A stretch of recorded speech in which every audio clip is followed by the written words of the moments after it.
Hello అందరికి ఇంతకీ అందరు ఎట్లున్నారు మంచిగా ఉన్నారులే. సో ఇక ఇవాళైతే ఒక కొత్త ముచ్చట అయితే తెచ్చిన ఇక్కడ పైన చూడదు జెట్ ఫ్లైట్ వెనకాల ఒక కైట్ లెక్క కట్టింది చూసిర్రా, దాని మీద హ్యాపీ వైశాఖి అని చెప్పేసి రాసి ఉందన్నమాట.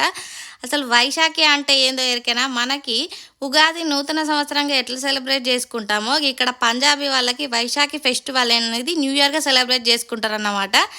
అయితే ఇక్కడ ఎగ్జిబిషన్ కూడా పెట్టిర్రు, మా పిల్లలు అయితే ఫుల్ ఎంజాయ్ చేస్తుర్రు. అయితే ముచ్చట ఏందబ్బా అంటే, ఒక పొలంలో ఒక రైతు తను పండించుకున్న పంటని తన సంవత్సరం మొత్తం కష్టపడిన కష్టాన్నంతా ధాన్యాన్ని కచ్చర బండిలో ఎక్కించుకొని ఇంటికి చేర్చిన తర్వాత సంతోషంతో సంబరపడి జరుపుకునే పండగ మనకేంటి సంక్రాంతి, ఉగాది, దీపావళి అట్లా అన్నమాట.